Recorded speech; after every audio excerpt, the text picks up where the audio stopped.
and I'm so pleased that Ruth Little is our first guest up here. I have admired her ever since I saw that inventory book. And then I read that was just a beautiful article she wrote for a magazine that's no longer in print, and Jim has spoken so highly of her.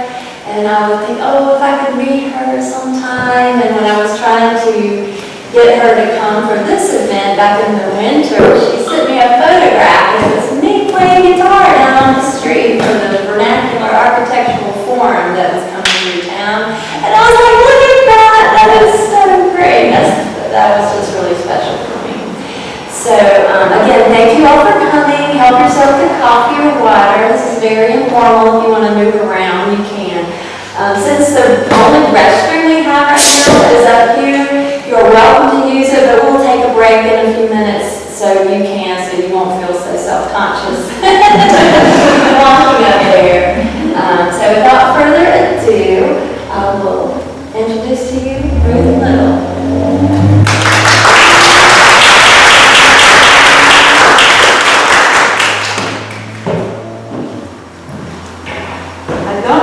So I love you all, but the podium really helps me. So here I am. I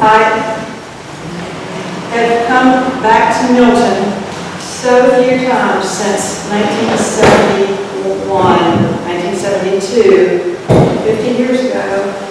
And I did, Tony Grant and I did the comprehensive architectural inventory of Caswell County. Am I projecting in the back? Great. This is good acoustics. And I brought my original copy of the inventory book, which was published in 1979. And I thought it was probably the most ruined copy of all until I saw this one. Jean Scott. This is Jean Scott's copy that she gave me when I first came to Milton. And I think the dog's teeth don't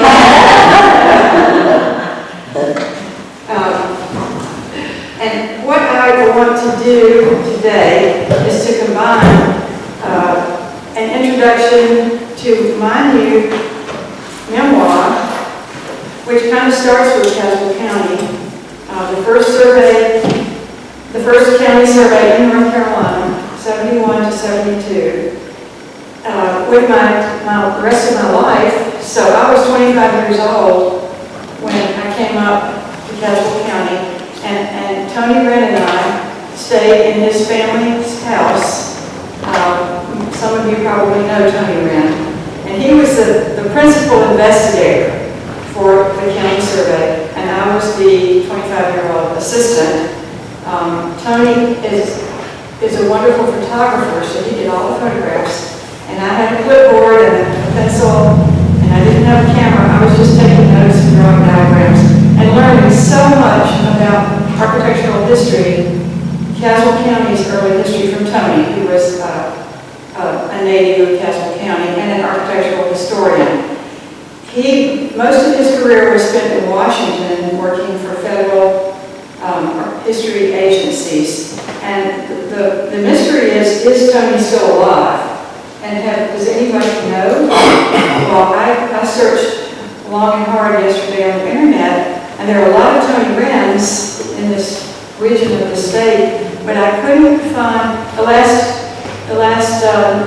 time I knew Tony was alive was in 2012. He moved to somewhere close by, maybe Danville. He moved to Danville later in his life, and I know he was still alive in 2012, but if he's not with us, rest in peace, Tony, because he loved Caswell County with his heart and soul. I know that people wonder, I've been an architectural history writer my entire career. We started in 1971 in North Carolina, and I've written books, in the third person, in the formal historical kind of way. History books, architecture books.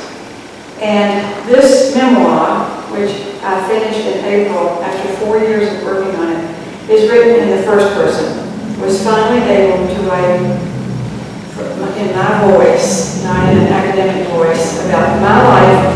And the reason I've written this book is because all this time I'm working on other people's histories and other famous people and architects and all of that stuff, which has been wonderful fun. But I'm the historian of my family, and my family goes back in North Carolina. My mother's side of the family goes back to the 1600s in the Craig County area. And my father's side of the family goes back to Salisbury in the 1750s. So all this time I've been collecting all this information about my family. And 75 years of just living and traveling all over North Carolina to over 250 projects in North Carolina since 1971, of which Caswell County was one of the very first of those projects because it was a year-long project. And I wanted to combine my personal life and my career into this volume, this memoir. And you know, memoirs are having a moment now. So it seems like people I know are writing memoirs, and now they're coming to me. So how should I write my memoir? Because this was published in April, and it's got legs. My memoir is it's going from friends and people that know me, and then getting passed on to their daughters or their granddaughters, and got more copies for their friends for Christmas presents. So it's really wonderful to watch this book walk around in the world. And I'm going to do a few readings from this book, the new book, and then I'm going to talk, especially read the section from this book about Caswell County. And then we're going to talk about memories of the early 70s in Caswell County. How many of you actually were living in Caswell County in the 1970s? Well, all right, 4 or 5 of us. The rest of you are going to learn something new. And I'm going to read a little bit just about my book. I represent, well, first I want to show you a map at the beginning of the book, because you can't write about North Carolina without showing a map. So the map maker of the State Preservation Office made a wonderful color-coded map for me, so that people who don't know North Carolina would know it's color-coded, would see all the different projects that I worked on in North Carolina. And the colors mean that the pink counties, there are pink counties and blue counties and red counties and gray counties. And they represent, the pink counties are my mother's counties, where her clan grew up since the 1600s. The blue counties are my father's counties.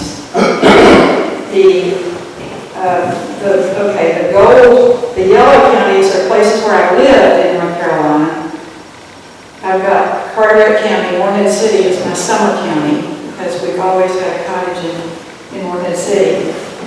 And then I've done 5 comprehensive county surveys.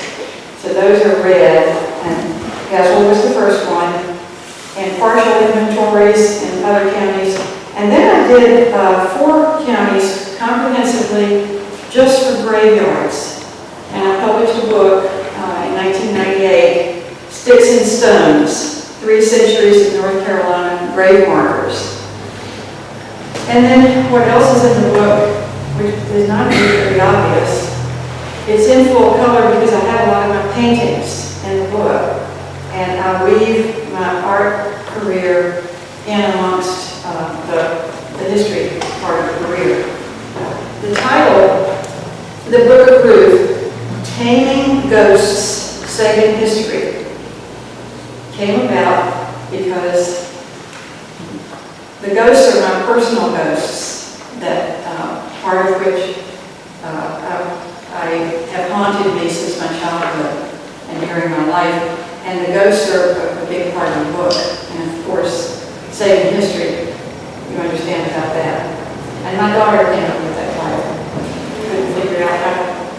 concepts together. Ghosts and history, well, they do go together anyway now. I represent a Southern child born just after World War II who ran headlong into the patriarchy, one of my ghosts, that treated women as second-class citizens, meant to be wives and mothers, rather than to actualize themselves into people with passionate careers. I am everyone. There's nothing famous about me, I'm just everyone. But all of us have memoirs inside of ourselves that we could write, because we've each had such unique lives. I've looked back through my current awareness of the power structure that impacted me in college in the 1960s at St. Mary's College for 2 years, and then at UNC Chapel Hill for my last 2 years. And I've spent a lot of time on Google and Wikipedia looking at all the events that I had lived through to truly understand those events, not just from my personal standpoint, but the facts of those events. I understand how the patriarchy and racism affected me attending college when Southern universities began to admit female students. I Googled such things as panty raids, which I lived through at St. Mary's College, and black nightclubs in Durham, where sometimes our dates would take us on weekends in Durham, and understand these college adventures. I now understand why the college patriarchy squelched my early art and left me with artist block, which is another of my ghosts, because I was intimidated into giving up being an artist at Chapel Hill, and so instead went into art history. This artist block lasted until 1999, when I cleaned out my mother's hoarder house in Fayetteville, where I grew up. Lots of ghosts in that hoarder house. And I made a painting of each room in my childhood home. And it broke my artist block and led to my first art exhibit. This would have been 1999, 2000. And I called the art exhibit Keeping House. Let me read just a section of the prologue, which is a fast forward to a pivotal moment when I was 21 years old on my first trip outside the United States, which is a semester abroad from UNC Carolina. In 1967, at the age of 21, I walked blissfully down a street in Geneva, Switzerland with a group of new friends. This was our first sightseeing adventure away from the University of Lyon, France. We could do anything we wanted, go anywhere in this strange and beautiful city. As I scanned the shops ahead, I saw a movie marquee. Its advertisement made me stop and stare. In all capital letters, I saw the word Fantasia, a Disney movie I had seen in my childhood. As I stood motionless in the street, my mind froze and sounds were muffled. Dimly, I was aware of passersby walking around me. I felt a sudden but very real terror and an unreal, out-of-time sensation, almost as if I had left my body. Within a few minutes, I became aware of my friends around me again. I continued walking. Why would a theater playing a movie that I'd seen in childhood cause an out-of-body experience? Later, it would occur to me that this movie, this reminder of home, was Disney's only cartoon movie of chaos, rather than the familiar fairy tales of Cinderella and Sleeping Beauty. This was my first panic attack at the beginning of my first year away from home. A few weeks before, I had arrived in France with a group of students for a year at the University of Lyon. I had physically escaped my controlling mother, but the psychological house arrest cuff around my subconscious had set off an alarm.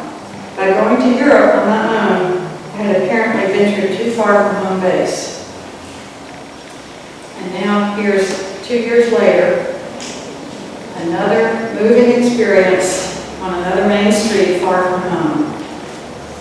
Instead of sabotaging my courage, this experience gave me my life's work. I had started a master's program in art history at Brown University in Providence, Rhode Island. I walked downtown Waywassett Street to complete my first assignment in an American architecture history class. to take a flattened brown paper bag and a pencil into the city, select a block of buildings, draw a map, and write a paper about them. My buildings included the Westminster Arcade at 65 Waywasset Street, the oldest enclosed shopping mall in the United States. It was a commercial arcade built in 1828 with an open concourse with small shops along the main floor and an upper floor illuminated by a skylight. I could have spent all day browsing the shops, but I drew an image of the facades of my block, took notes on each building, talked to store employees, and wrote a report. How could this homework be serious when it was so much fun, I wondered. What was different about this report?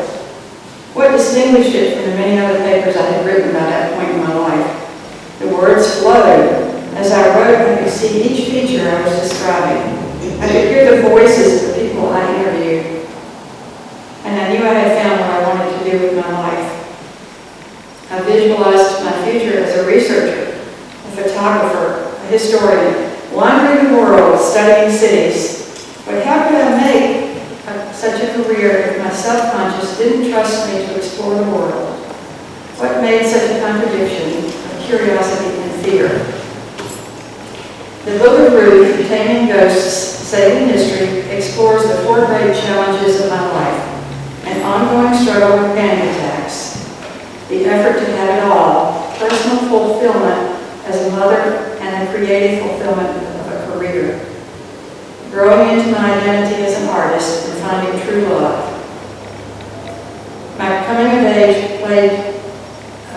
played out under a conservative patriarchy in the 60s and 70s that hindered most women of my generation.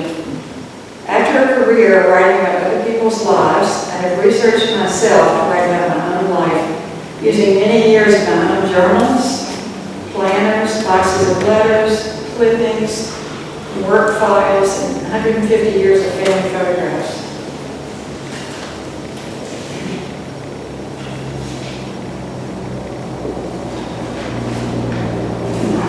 As I turned over each chapter of my life and put them together into this book, I realized that I misunderstood life. I revised my life story. I love the Kierkegaard quote, "Life can only be understood backwards, but it must be lived forwards." For example, I thought I had lost my first true love, a Frenchman, because he had rejected me. But after finding a lost packet of letters while writing this book, I discovered that the truth was much more complicated, and I didn't need to carry that wound anymore.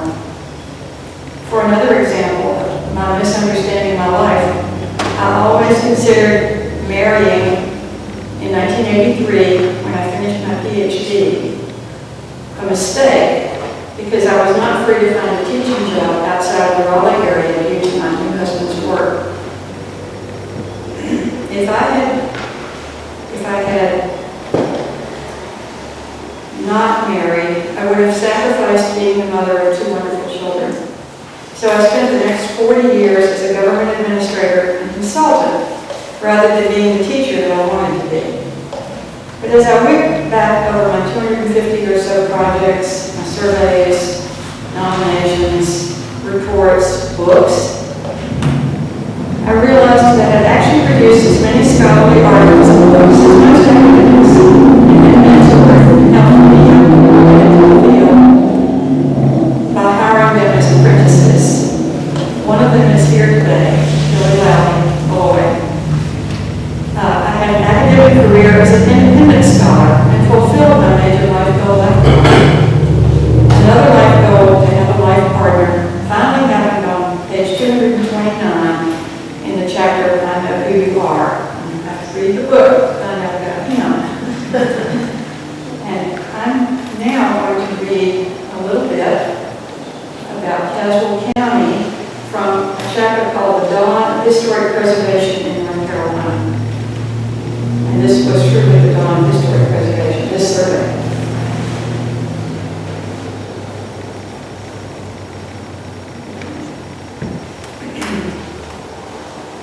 And here I am in 1971. the second year of the State Historic Preservation's existence, thanks to the Historic Preservation Act of 1967. And I got out to the state, and I felt as if I radiated light and energy in every place that I traveled. I told people that I got paid for doing what I loved the most, saving our legacy, for the princely sum of about $9,000 a year.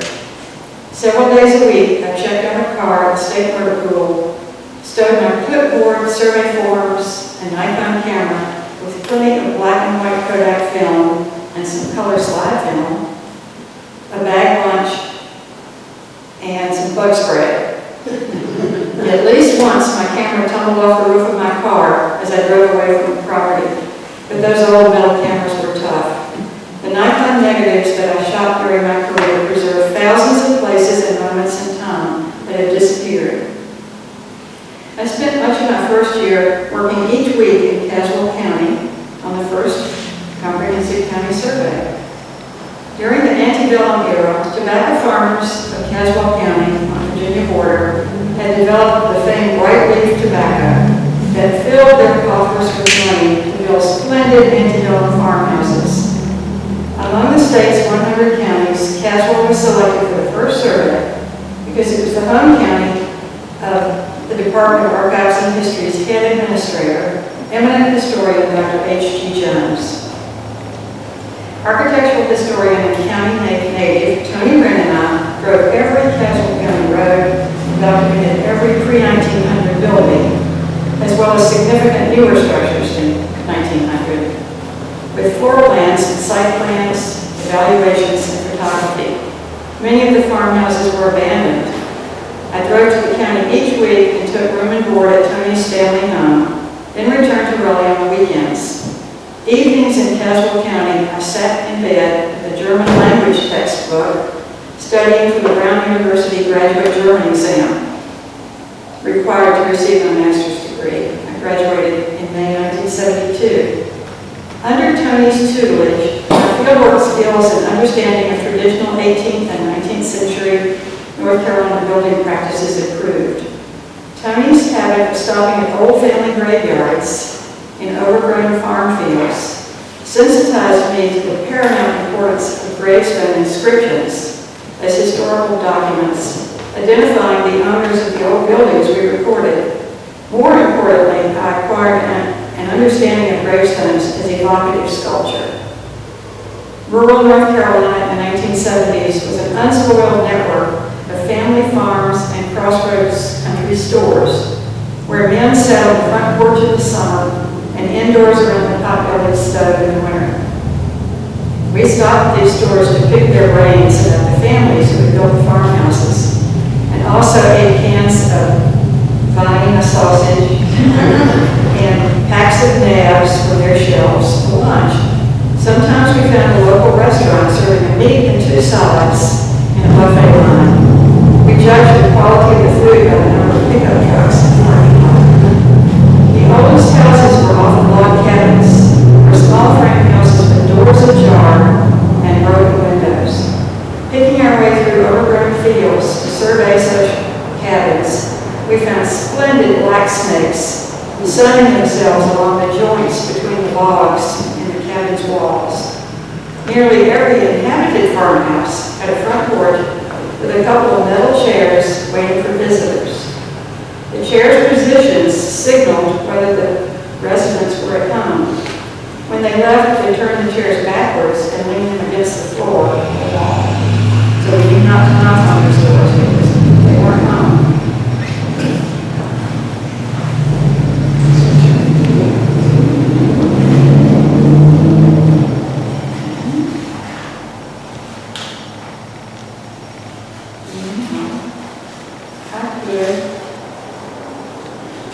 Say that my friend Matthew Brown of Raleigh calls me an Oakwood hero for creating the Oakwood Historic District in my 20s, the first historic district in Raleigh. I've helped to save so many landmarks in Raleigh, in Durham, in Chapel Hill, Greensboro, Eden, Caswell County, Arnold County, Lenore County, Charlotte, Apex, Burlington, Newburgh, Wilmington, Beaufort, Moorhead, and a book about graveyards all over North Carolina. It's been a glorious ride. But here's the essence. Do not pave paradise and put up a parking lot. The point of saving all this history is not to halt progress. It's to keep history from being erased, to preserve enough of the character, history, and culture of each place in North Carolina to allow them to retain their uniqueness, their integrity. I hope this book will inspire a younger generation, and even we can still learn, even in our age, to keep history from being erased and to never give up on the dreams of your youth. And because Angela said that she wants to hear more about Caswell County 50 years ago. I've got a little cheat sheet of memories that really come back to me. 50 years is a long time. And you remember the strangest things from 50 years ago. You don't remember names, but you remember sensations and little events. But I do remember M.Q. Plumley, who was the director of the Caswell County Preservation Society, and there's this wonderful dedication page for him right here at the front of the book. And, I wish all of you could have known him. He was the dearest soul.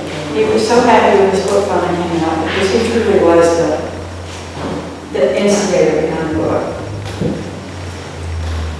I remember we got stuck twice. Now, Tony was driving, and it was I guess it was this big old 1960s,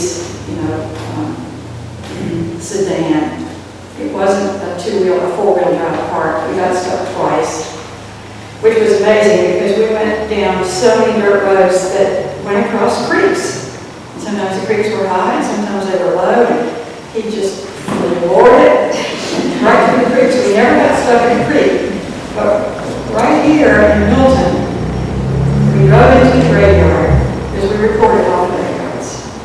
And we got over to the black part of the graveyard, which I believe is behind the white part, and he kept driving, and I said, Tony, stop, don't drive to the graves. But no, he kind of got right in the middle of the black graveyard, and we got stuck, which I could just hear the ghosts laughing at our hubris for getting too close to the gravestones.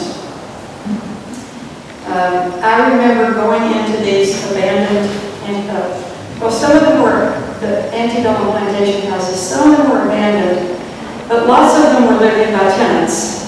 And so we would knock on the door and introduce ourselves and ask them if we could take some photographs. They were always very gracious. And we walked into the house, and the collards and the bakeries, the smell just came out of the walls because they were living on collards and bakeries.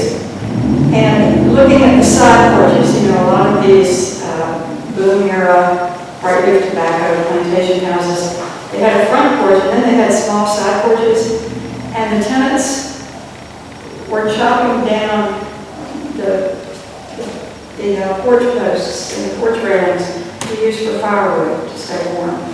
And it was just heartbreaking. But we were there to record, we weren't there to judge.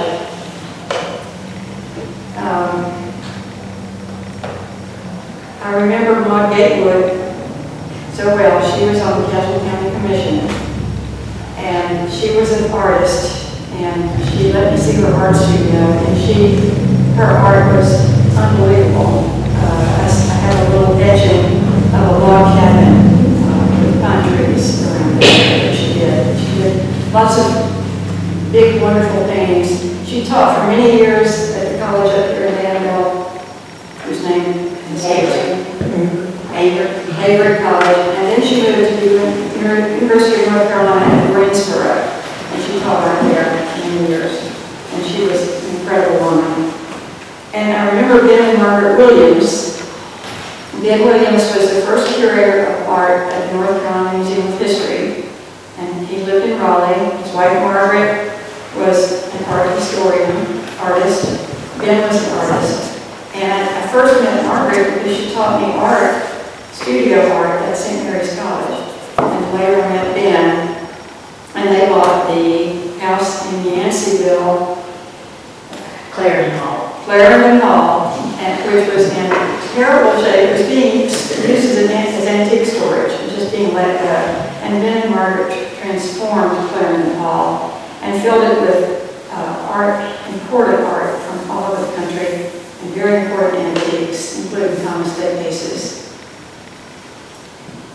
And if I go through this book, I remember many of these houses, but let me at this point kind of open it up and let, especially those of you who were in Caswell County in the 1970s, make some comments.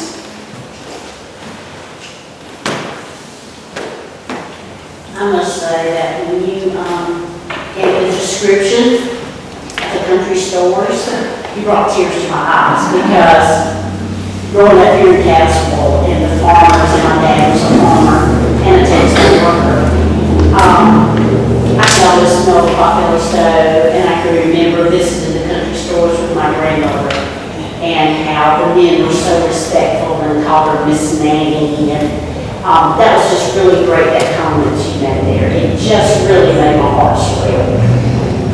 Aww.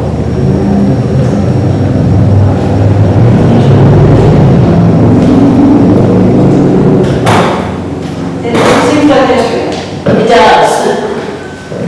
Here we are, 50 years later. We live in Miles' house, which is one of the houses in your book.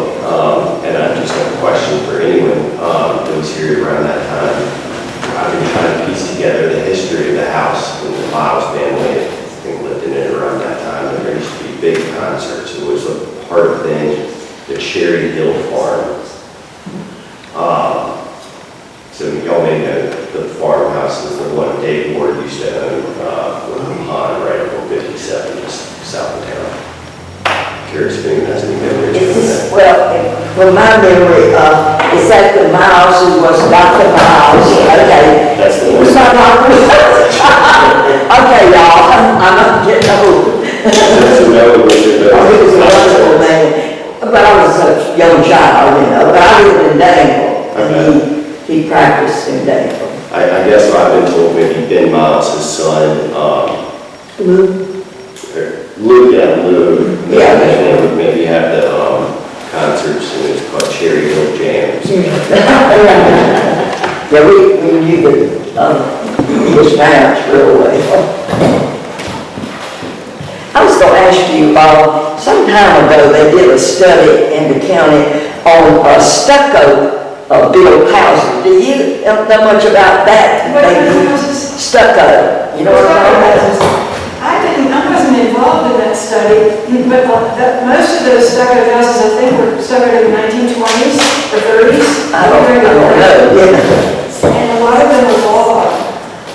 We have one on my, my son-in-law owns it now, but it was stucco, it is still stucco, and it was like 3 rooms, and we had to put sheetrock inside.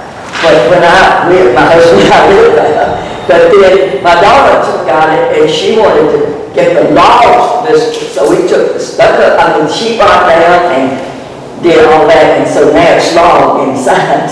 Log inside, and presumably log outside too. Right. But stucco covered it, more or less. They were tenant houses mostly. I get, well, this one is, we don't have much history about it, but I understood it was 1800s.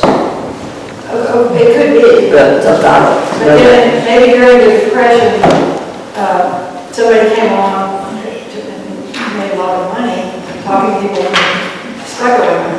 Well, I think the stucco was more protecting of the logs and everything. And it did. You know.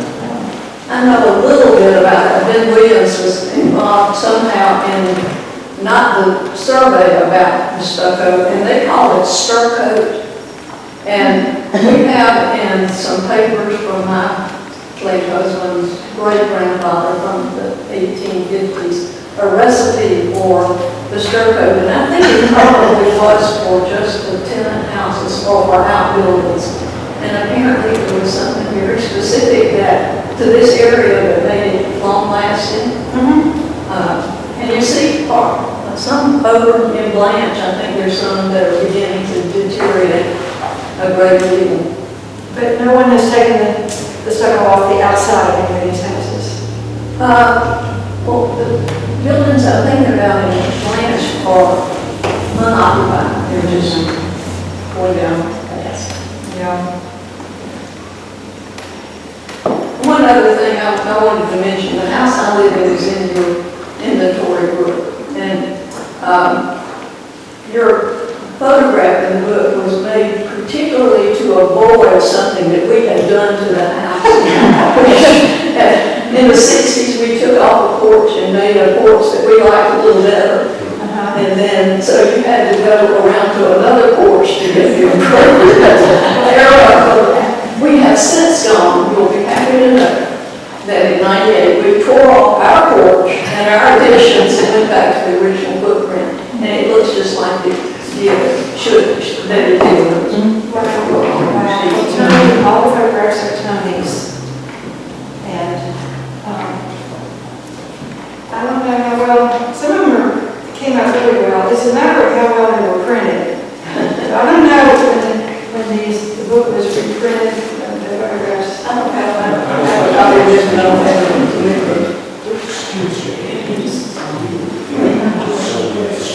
Ruth, next question. So, back when you were running around in all the backwoods and doing these things and getting stuff in cemeteries, what did you think when you came to the big town of Milton? How much has that, the downtown changed? I'm assuming Aunt Millie's wasn't there back then, or was it? What was the downtown? Does it have any memory to you? You know, downtown has changed so little. Absolutely. And those little stores, little Victorian stores with the front porches where Millie's is, were all empty.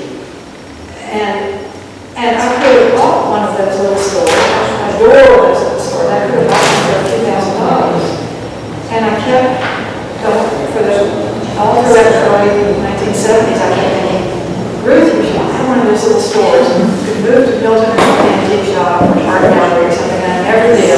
So I'm so glad Aunt Millie is there.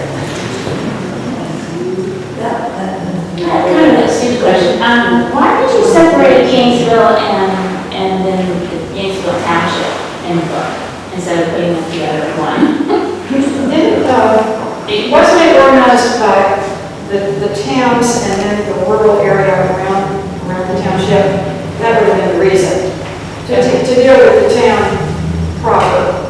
Okay, so either that or rural Gainesville or Gainesville, y'all still made that distinction? What? So even if they had a Gainesville address, you made the distinction between like in town and not town? Yeah, urban versus rural. Because urban architecture is usually quite different from rural. Urban architecture is often more stylish, and rural architecture is much more traditional and slow to change form. Okay. They're both wonderful. And the other question I had was on the website for Department of Cultural Resources. Are those maps from what you did, or is that their own thing? Because if you click on a lot of the house, it says no survey, even though your house is listed. That's HPO 2.0, she's referring. Right, well, But I would have from you. Kelly now is a state historic preservation staffer who works with HPO a lot. So, and I did county survey in Wake County in the early 90s. And at the time, my method was pretty much the same as Ruth's. I was writing, I was doing everything, forms were filled out by hand. And since then, they have changed the, to make the information more accessible. You don't have to come to Raleigh, you can go to the file room and get in there. The files that are trying to put the information on our website. And I believe that it's an ongoing project. So initially they're dealing with whatever's been surveyed in the whole state, and they're just trying to even get points on it, you know, that have been documented, and then to, in some cases, you know, verify what a surveyor did, you know, 40 years ago, and the point doesn't quite match up with where the house is, and, you know, aerial photography shows that it's over here, so they're trying to make sure it's all correct. And I believe that they're continuing to add in information,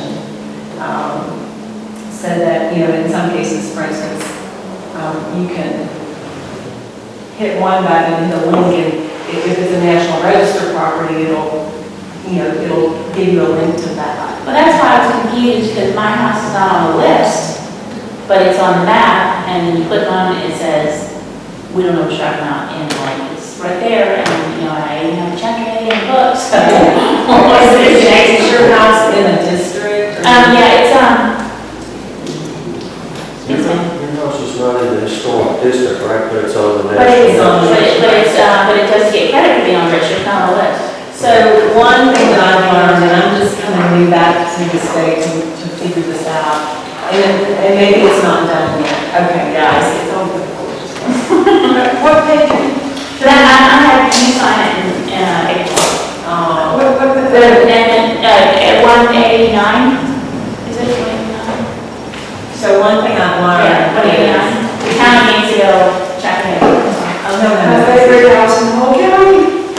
It's It's my favorite house in the whole county.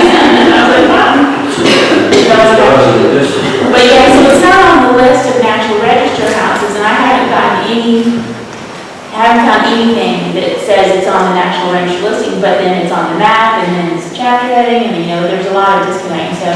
Well, and one thing I learned by trial and error, and I can't say that every county is all the way finished yet, so that may indeed be what it is, but there is a way to, if you hit not the number but the dot, sometimes then you'll get another little screen that'll say you can, Yeah, it doesn't, yeah. it doesn't, so it may not be done, but you know what? If you give me your information at the end, I can ask our computer guy, and I can do it myself, you know, in the office and see. Because I was wondering if it was because the previous people I bought the house from about 3 years ago, they had lived in there 50 plus years, a lot from their grandson, and it hasn't changed since the 70s. And so I was wondering if, from all what I hear, they pretty much didn't care. So I was wondering if it was because nobody ever filled out the forms and that was on me to do them, or what? That's a great question. I'm happy to at least do a little research for you. I mean, they've lost the original skeleton piece, the door, I can't get in the front door. If you looked at the National Register site? Yeah, it doesn't count, it's not on. Yeah, that's why they disconnect, that's why I was confused. People talking. Thank you. Thanks. And just following up on that, HP, is it HP? Yeah. I'll have two other questions. The Holder House, the street over from here, it's called, listed as the old Holder House on that. And I've never seen that done if there's any documentation. And we're from the Richmond Miles Museum, that's listed, we're in the historic district. On HBO 2.0, we're shown as the Graves, Cote, Florence, Gatewood House. That's the first time, the only place other than Catherine Berger's book on Piedmont, North Carolina, I've seen, and they skipped Florence in that one. So I just wondered if there's a documentation of some of this and early information. Well, I do tell you that this is an ongoing process. So,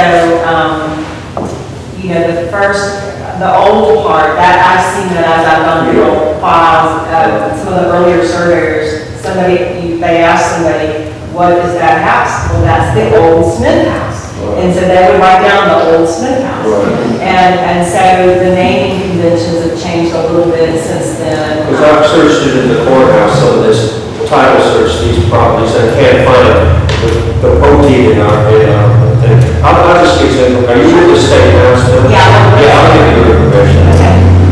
So you weren't doing any houses built after 1900? Except, there were some very stylish Victorian houses that were built after 1900.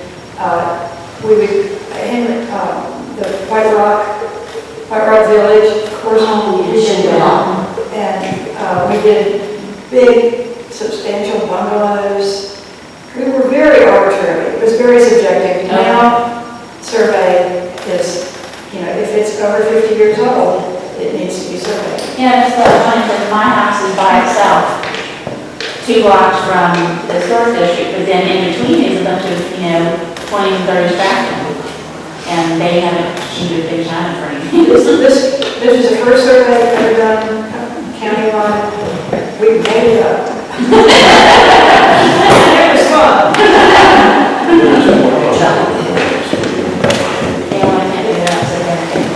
So Ruth, I've got a question. We've heard several people here say they know of an empty house or they've worked on an old house themselves.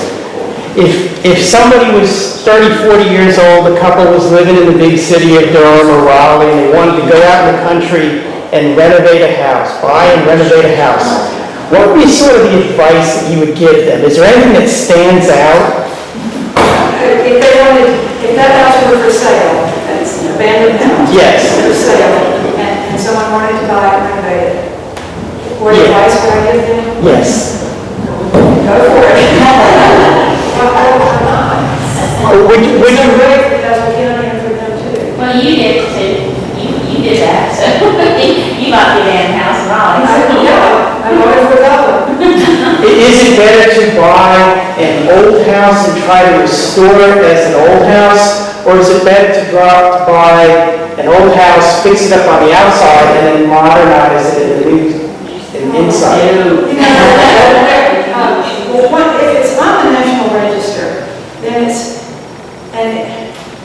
there are tax credits involved, but only if it's going to be an income-producing house.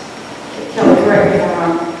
So if they're buying it for their own residence, even if it's on the National Register, there aren't tax credits involved, then they can do whatever they want to. We would prefer that they at least restore the exterior, even if they have to add an addition on, do it discreetly in the back. And then as far as the interior, it's a matter of their taste. And do you feel that that's really happening now, or is it people have given up on fixing up old houses? Oh, no. In Raleigh, which is where I mostly hang out, people are doing all sorts of things, including a lot of houses are having to be moved to be saved. And many people are doing, quite detailed preservations. Many people are doing a little bit of both. They'll keep the best features of the trim.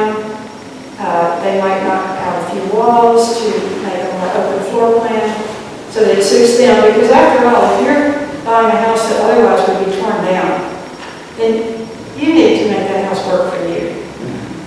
And you can do that unless there's some tax credits involved. And then you really do have to follow the rules of correct restoration and preservation. Thanks. But if you're thinking about doing that, No. we can do that.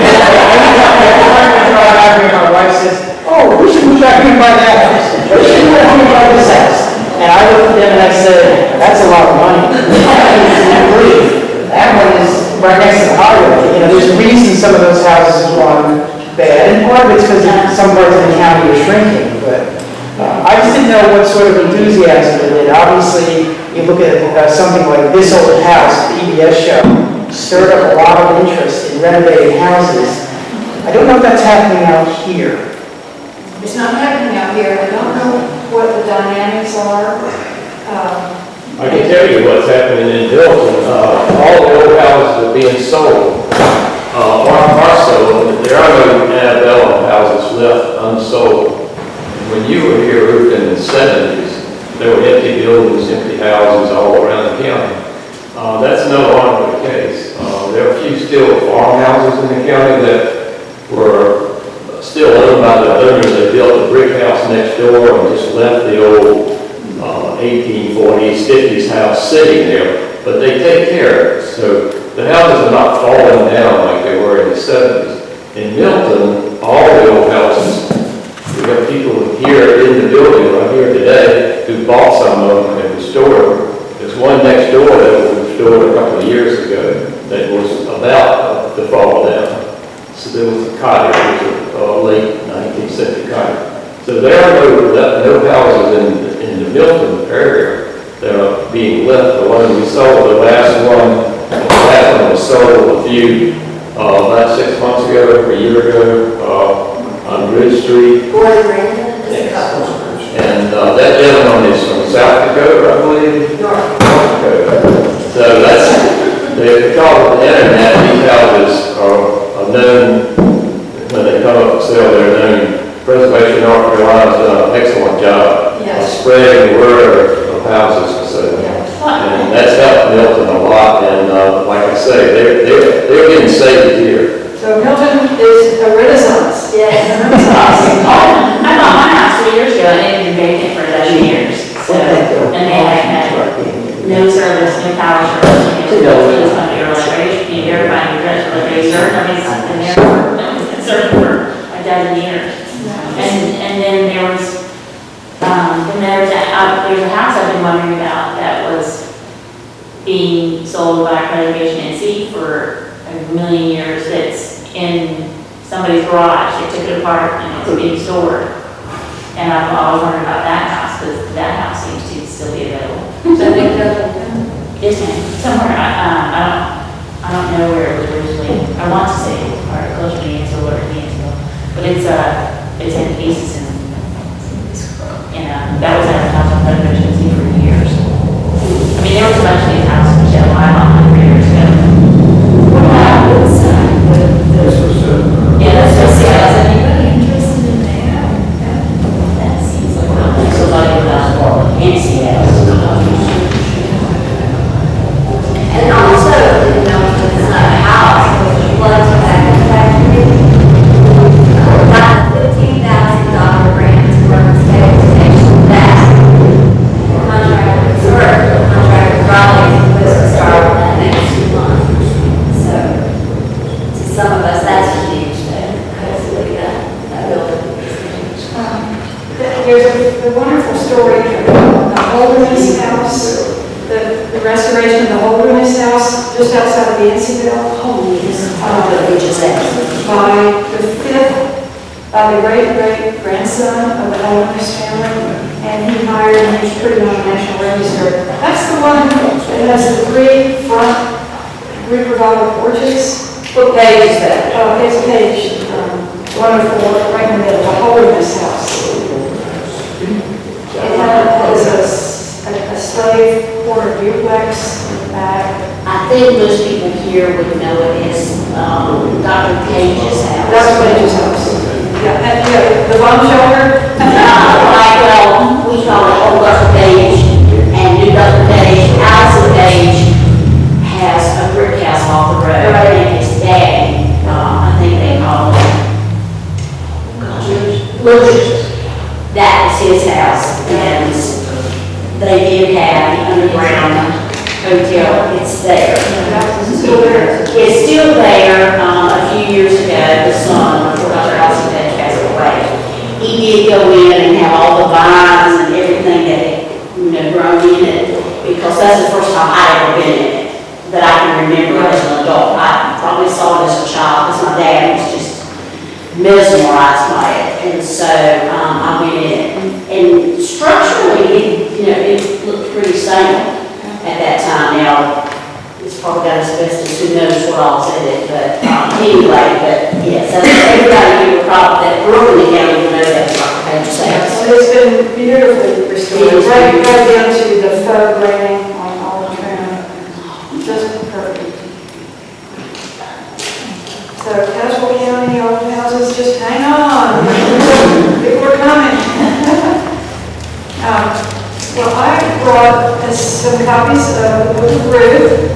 It's $29.99, and I'll be glad to sell any copies to you and sign it for you. And I can take cash or I can take a credit card. May I say something before we close? You were an inspiration to me as a young man when I first discovered Milton. We were all at the Winston House through one of his help, and we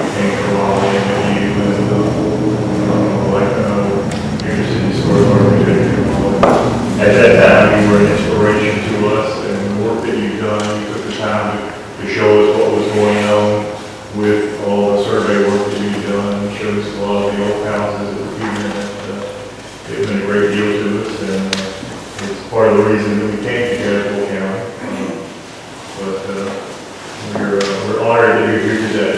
I'm so glad to see you again, because I met you again at your son's gas station.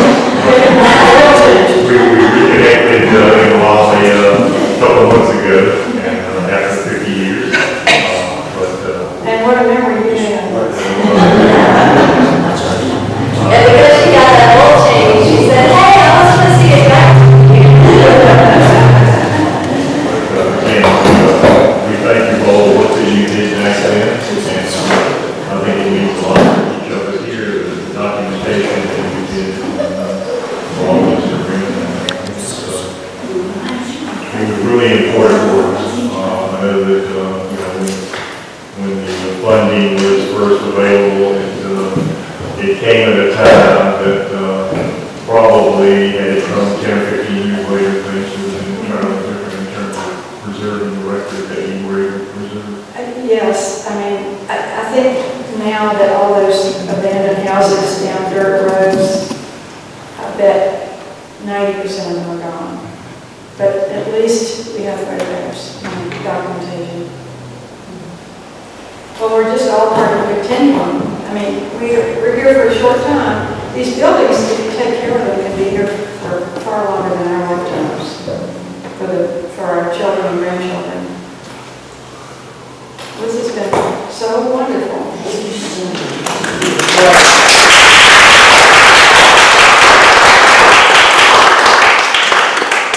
think it's great so many of you brought your books. A couple of things we want to make Ruth feel especially appreciated, and it just so happens we have a member of the Daughters of the American Revolution chapter from Carrier, and they had a connection, and it was going to work out for Barbara Whitmore to present something to Ruth and hang on the wall. Thank you, Angela, for giving me this time. And yes, I'm Barbara Whitmore. I'm from Wake County, but I have a love of Milton. I ran into your little town about 10 years ago through a friend who lives off of 119, and I come out here every chance I get. So it turns out I was going to be coming here today anyway for this presentation, and our local chapter of the Daughters of the American Revolution had put me in for a historic preservation, women in historic preservation award, which she got, and we were trying to get with her to give it to her. She's a very busy woman, and we haven't been able to find a time that we could do it, and we said, well, gee, since Barbara's coming down to Milton, and Ruth is going to be there, how about if we and Barbara present the awards over there? So I thank you for giving me this time and allowing me to do this. So Ruth, on behalf of the Asbury Station chapter of the Daughters of the American Revolution, I'm very pleased to present you with this Women in Historic Preservation Award, and to thank you so much for giving some of your life energy as you made us aware today. Not all of it, you are more than just historic preservation, but so much of your life's energy to documenting, to preserving, and teaching us about the history in our beloved state of North Carolina. So thank you very much. Please accept the certificate.